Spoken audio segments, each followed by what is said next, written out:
Box 13, with the star of Paramount Pictures, Alan Ladd, as Dan Holliday.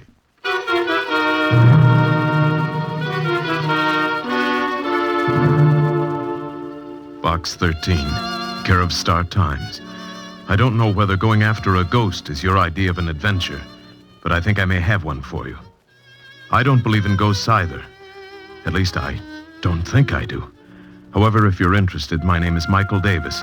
I'm an artist, and my studio is at 183 Lincoln Mews. I'm there almost all day.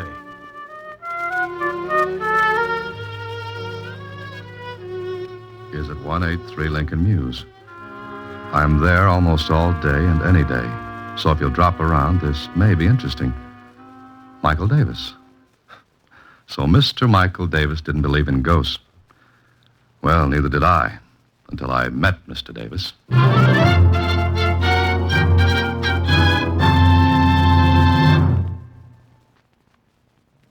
And now, back to Box 13 and Dan Holliday's newest adventure, The Haunted Artist.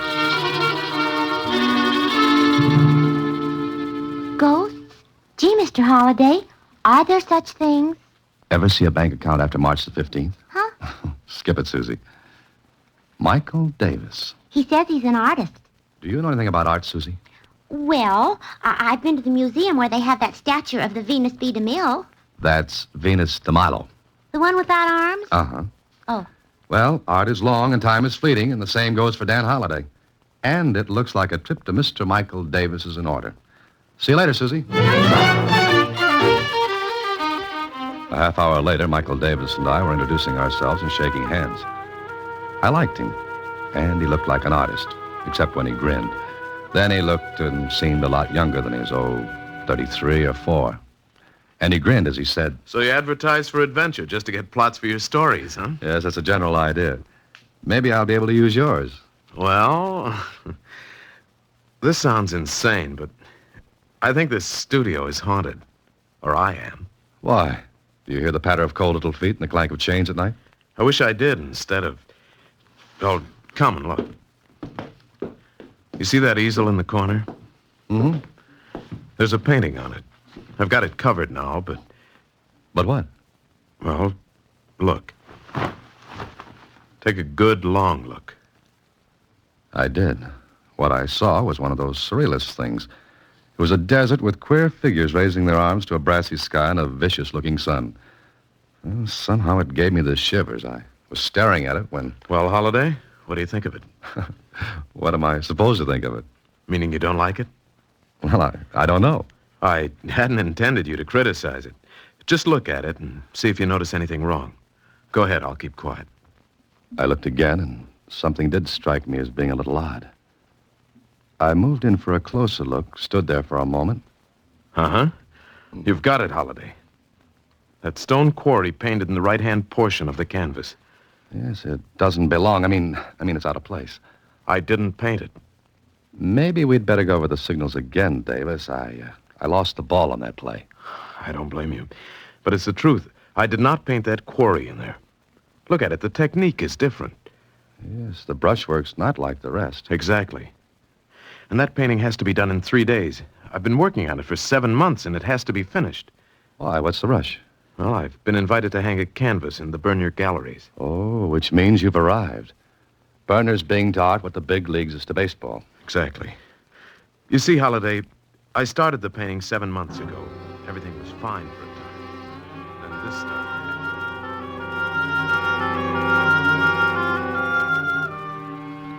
What Davis told me was this. He'd finish work in the evening, cover the painting, and turn in. Then, in the morning, when he'd take the cover off the canvas, the quarry would be painted in. It happened 6 times.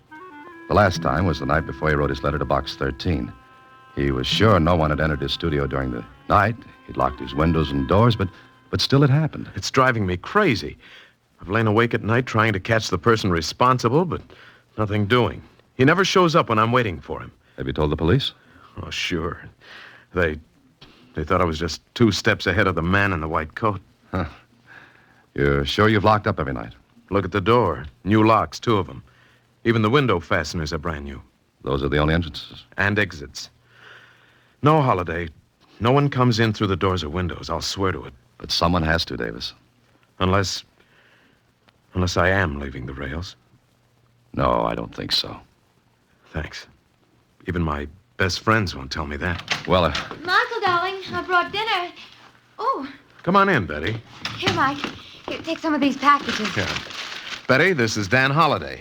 Dan, this is my fiancée, Betty Harper. Hello, Dan. And my name is Betty. well, thanks. I'll use it. Mike, darling, I've invited Kit and Ann for dinner. Is that all right? Sure. Will you stay, Dan? Oh, I'm afraid I can't. Besides, I'm unexpected. Oh, no, we've got plenty. Spaghetti, salad, wine. Oh, be careful of that bottle, Mike. Here, let me have it. Bag's bursting. Please, I'm not a child. That's a matter of opinion. You will stay, won't you, Dan? Well, Oh, please do. We can talk some more about my problem. Problem. Your problem, Mike? Oh, yes. Dan's going to help about the painting. And I'm a child, huh? There goes the wine. That was clumsy, wasn't it? accidents will happen, Betty. If I can put in that bromide. Oh, Mike, I just remembered. We're to go to the Suttons after dinner. Huh? Oh, that wasn't a promise. We can't refuse them again. But Dan's going to... As a matter of fact, I can't stay anyway. I have an engagement, too. Well, all right, but you will return tomorrow, won't you? Sure, I'll be glad to. Good night.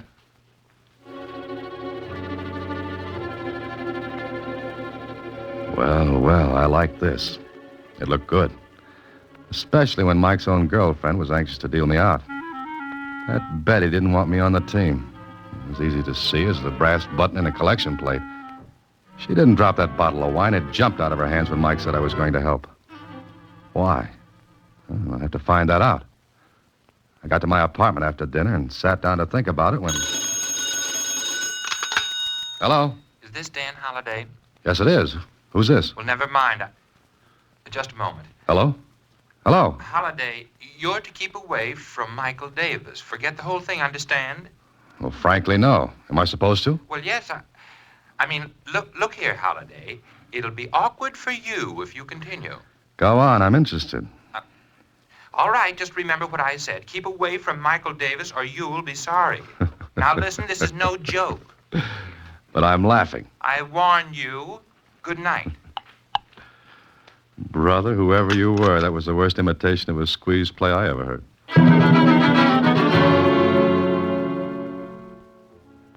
Are you kidding, Dan? No, someone called me last night, wanted me to keep away from you. Why, it must have been a joke. Does anyone want to keep this painting out of the burner galleries for some reason? I thought of that. You mean sabotage, sort of? Yeah, that's it. Well, who? No one I know of. You're sure, Mike? Of course. You done any work on the canvas today? Yes, I scraped off the stone quarry and started my own work again. Then I've got an idea. What time is it? 4 o'clock. Why? Got any sealing wax? Sealing wax? Well, no, I haven't. Oh, can you get some? Well, yes, there's a store a block down the street, but what do you want with sealing wax? Well, for one thing, we're going to prove there's no ghost. Or what? or that there is one. I'll run down and get the wax. All right, you're the boss. Make yourself at home. I'll be back in a few minutes. I worked fast to get the thing done before Mike came back. I took every tube of paint, every brush, every palette I could see, and wiped them clean. Then I put them back where they had been. And just in time, Mike came back, handing me the sealing wax. Oh, will this be enough, Dan? Oh, yes, I think so. Okay. Now we'll lock all the windows. And be sure they're locked. What are you up to?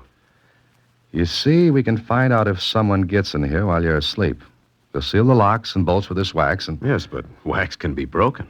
if it is, we'll know someone came in the windows of the door. Yeah, but the person could reseal the locks. And sealing wax melts easily enough. Sure, but he couldn't put the imprint of my signet ring back in the wax without getting the ring from me first.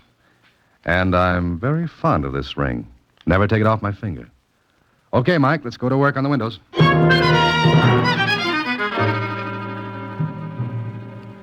All right, that does it. Both windows sealed.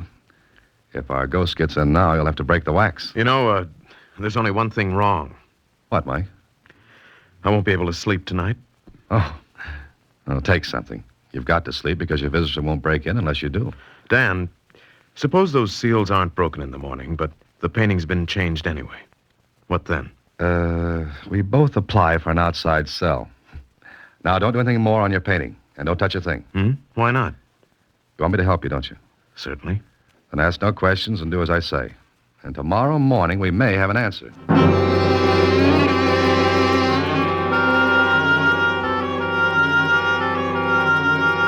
11 o'clock that night before I left Mike's studio. He had taken a sedative and was sleeping like a baby. I turned off the lights, checked the seals in the windows. All okay. I let myself out, tried the door. Locked, but good. Then I took the sealing wax and melted a hunk of it to go over the keyholes. And I pressed my signet ring against the wax. I even forced wax into the crack above the door, initialed that. Michael Davis was sealed in. And whoever, or whatever, was doing the dirty work was sealed out. I hoped. When I got home, I set my alarm for 5 the next morning. Yeah, it went off all right. I stumbled out of my bed, into my clothes, and drove to Davis's studio. I wanted to get there before he woke up. I did, because when I listened at his door, there wasn't a sound. I looked carefully at the seals I'd put there the night before. Well, they were intact. I'll swear to it.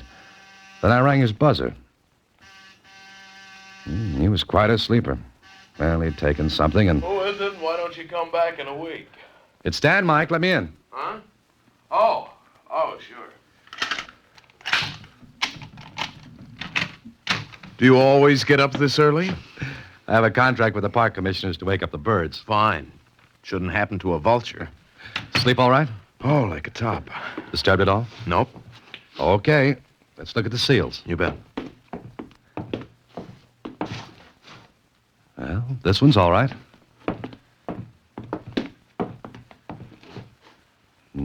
So's this one. And the seals on your door were intact, too. Now, take the cover off the painting, Mike. What if it's been changed again? If it has, I'll buy you a new hat. I wear a size 7 and 3/8. And make it a gray one.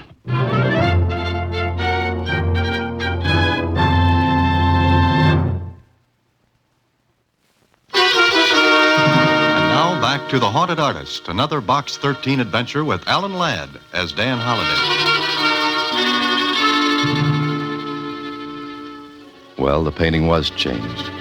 Davis swore he hadn't done it, and I believed him. But if he hadn't... Okay, there had to be an answer. I took all the tubes of paint, brushes, and palettes with me when I left Davis. Also the painting itself. I wouldn't tell him why. Lieutenant Kling at police headquarters was more curious. What are you doing, taking a home course in detective work? Yes, I'm on my 4th lesson. It's entitled, How to Be a Nosy Cop. What's the gag, Holliday? Look, there's no gag. I just left a guy who's biting his nails so badly he was working on his elbow a few minutes ago. Kling, run fingerprint tests on those tubes and brushes and palettes. Then compare them with the prints on this glass, will you? Whose glass is it? Belongs to an artist friend of mine. I swiped it when he wasn't looking. What have you got in that big package? A body. Whose? All right, it's a painting. And you don't know anything about art. I knew an artist model once. She wasn't as bad as she was painted.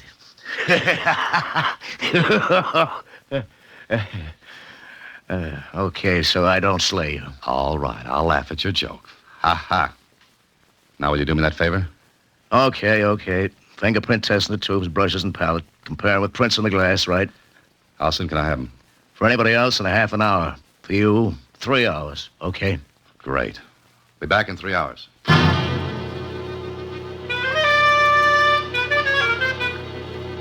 After leaving Kling, I went to the Star-Times and learned the name of an art expert. An hour later, I showed him Mike's painting. That is quite good. Yours? No, it's a friend of mine's. Good brushwork. Excellent composition. Wonderful color. And with this has no place in the picture. Look, I've got a lot of things to do. What I want you to do is look at the painting and tell me whatever you can about it. I'll pay you, of course. Oh, very well. But it will take maybe 2 hours to do a good job. You understand? Oh, yeah, sure. I'll be back in 2 hours. Well, it was a merry-go-round. From Kling to the art expert, from him back to Kling. A little less than 3 hours, Dan. Haven't you finished? Sure. There's your stuff, and here's the report. What's the matter with you? Kling, there's no mistake about this report, is there? Mistake? Look, Dan, our boy knows his business. Bet on it. Anything you like. Weren't there any other prints at all? None. The prints on the paint tubes and the rest of that stuff were the same as on the glass. All from the same person. But it can't be. I've got news for you. It is. Well, the only person who could have touched those tubes and brushes was Davis himself. Yet why should he sabotage his own painting, one that meant so much to him? And yet, he was asleep when it happened. Or was he? I stopped thinking about it then. I had to get back to the art expert and find out something. Well, it was a day of surprises because when I saw him... Yeah, fine thing. They pushed me and they took your painting. Who? I'm standing here looking when they come in. I have no time to see who they are. When who? They push me, they grab the canvas, and they're gone. Did you call the police? Yeah, the police come, but I can tell them nothing. Never mind. Were they men, the ones who took the painting? One man, one woman. You're sure there was a woman? Young man, I'm an art expert, but I also know other things. I know a woman when I see one, even for a second. All right. Never mind them now. What did you find out about the painting? Well, not much. I had not much time, but I can tell you this. I think that the right side of the picture was painted by somebody other than the one who painted the rest. You mean that stone quarry wasn't painted by the same artist who did the rest of the picture? No, I do not think so. There's a different technique, one that is familiar, and I think I recognize it. You do? Well, what's his name? The one who painted the quarry. Well, it's a peculiar technique. Some years ago, I handled some paintings by this man. And All right. Who is he? Luigi Antonetti. Oh. Where can I get in touch with him? Well, what? I want to see him. Where can I reach him? Oh, you're crazy, young man. Luigi Antonetti is dead. Oh, that was great. One more twist like that, and I need a corkscrew to take off my hat. Well, there was one person who could answer a few questions for me. Betty Harper. I got her address from Davis and told him to hold base until he heard from me. I guess Betty didn't expect me. Mr. Holliday, I was just getting ready to go out. Correction, you just came in. Where's that painting? Painting? What are you talking about? Betty, Oh, hello. Hello. Kit, this is Dan Holliday. Kit says, Mr. Holliday. How are you, Holliday? Oh, that voice. The voice of doom over the phone. Well, really, Kit, that was a bad job. Well, Be quiet, Kit. Where's that painting? Now, Mr. Holliday. You know, you've let yourself in for a vacation on the taxpayers' money with that trick? Now, really, it was a joke, wasn't it, Betty? Mr. Holliday, Kit really thought he was helping out in a practical joke. Well, wasn't I? Look, will you go? Now, Holliday... Oh. All right. But I must say, it all turned out very stupidly. Okay, Betty. So you've got the painting. Yes. Now, will you please let me alone? Will you let Mike alone? Not before I find out what's going on. What if I told you his career would be ruined? His life ruined, too? Would you still go on? Maybe I don't believe that. But you've got to. I love Mike, and I'm trying to help him. Help him? Look, if Mike doesn't finish that painting, it won't hang in the Burners' galleries. What becomes of his career then? You're robbing him of his chance, not helping him. Then I'll rob him of it. I'd rather do that than... Then what? I said enough. Oh, please, you've got to believe me, Dan. All I want is for Mike to be happy. And all I want to know is what's going on. And what does Luigi Antonetti have to do with all this? How did you find that out? It doesn't matter. Is Luigi Antonetti still alive? He's dead. And how can he paint that quarry on Mike's canvas? Get out of here. You get out. All right.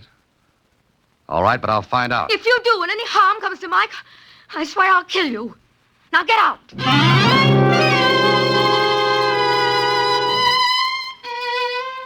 That was all from Betty. I would have bet my last penny she was doing what she was doing for Mike. But why? Why? Then I got an idea. Find out about Luigi Antonetti. I looked him up. Found out he'd lived in a small town about 250 miles away. He'd painted there. Okay, so I drove to the little town. Sure, I found out. He was dead, all right. I was even shown his grave, and when I looked at it, I wanted to reach back and chip the icicles off my spine. How could a dead man paint? There was only one answer. He couldn't. Then I learned something else. Antonetti had a pupil named Michael Davis. More questions, and finally I found an old school teacher who remembered. Michael, of course. Wonderful boy. Luigi Antonetti taught him painting. He said Michael had a brilliant career ahead of him. I see. Well, Mr. Evans, do you know what became of Michael? Well, I think he went to the city, although I haven't heard. When did he go? I believe shortly after he graduated from high school. That must be 16 years ago. Yes, it was right after his best friend was killed. His what? Yes, poor boy. He fell into the old quarry. Quarry? Stone quarry? Oh, yes. It was one night after a senior party. I think, yes. Both lads, Michael and Arthur, were in love with the same girl, you see. Would her name be Betty Harper? Now, it's amazing you should know that, yes. How about this Arthur? Well, it was quite dark. Arthur, I believe, went back to get something. The bridge across the quarry must have broken. Michael was upset for days, even though Arthur was his rival for Betty. Thank you. Thank you very much, Mr. Evans. You'll excuse me, but I've got to hurry. I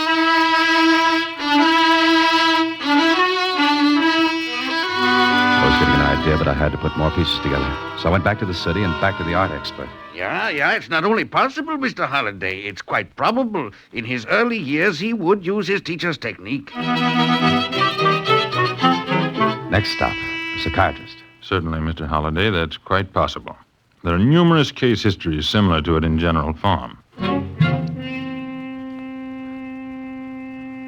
Now things began to fit together. The different technique, that of a dead man, yet only Davis's fingerprints on the tubes and brushes. Betty's concern and her willingness to see his career stopped rather than have me find out the reasons for everything that happened. But I had to bring the whole thing out in the open. So later in Mike's studio... Let me get this straight, Dan. You say I'm doing that myself, ruining my own painting? Yes, you are, Mike. Don't listen to him, Mike. No, please don't. What's the matter with all of you? Mike, you've got to listen to me. And he's got to listen to me and Dr. Rawlings. Why did you bring a doctor? I'm not only a doctor, Mr. Davis, I'm a psychiatrist. Are you trying to tell me I'm crazy? No, of course you're not. But you will be if you don't let us help. Now listen, you want your career, don't you? Certainly. All right, you won't have it if you don't let us help. It won't be helping. Oh, Mike, send them away, please. Mike, do you remember a person named Arthur Denning? Denning? No, I don't. Now, will you let him alone? Betty, believe me, this is better for him. Ask Dr. Rawlings. Tell him, Doctor. I'm sure Mr. Davis has a guilt complex. Oh, yes. Unless we find out why, he'll never finish this painting. Perhaps never finish any other. Why not? What would stop me? Your own mind, Mr. Davis. Mike, you know as well as I that no one came into your studio the night we sealed it up. No one. You were the only person in here. Now do you see? Not quite. What do you want me to do? Well, Dr. Rawlings told Mike what had to be done. Davis agreed. I think that... It took only a few seconds for Rawlings to inject a drug into Davis's arm. Then we waited until... All right, he's under. You asked the question, Mr. Holliday. Mike, can you hear me? Yes. Now listen, Mike. It's 16 years ago. You're in high school. A senior. There's a senior party. It's night. Remember? Yes. It's dark. Who's with you, Mike? Betty and Arthur. What happened that night, Mike? I killed Arthur. Mike, no. Be quiet.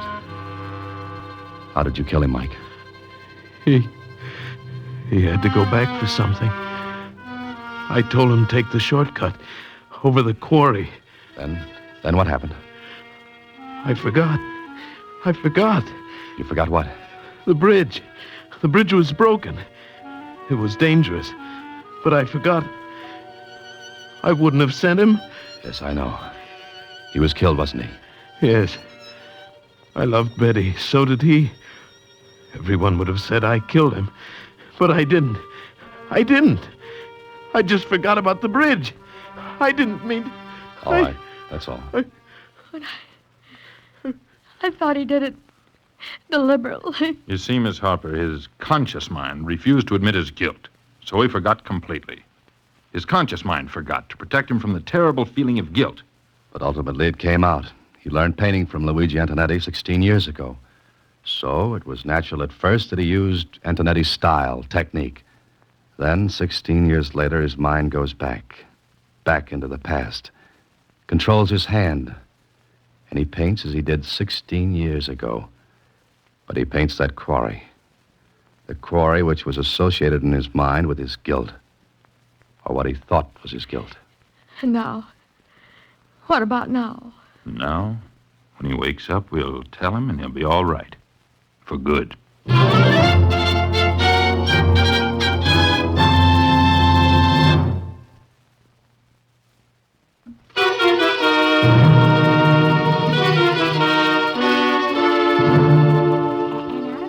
Gallery show have come several new painters of distinction. Not the least of them is Michael Davis, whose intensity of feeling and whose brilliant... That's good enough, Suzy. Well, looks like he's all right, doesn't it? Gee, isn't the human mind wonderful? Well, that depends on which way you look at it. Uh-huh.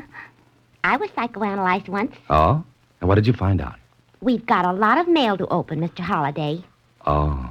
Good night, Suzy. Next week, same time, Alan Ladd stars as Dan Holliday in Box 13.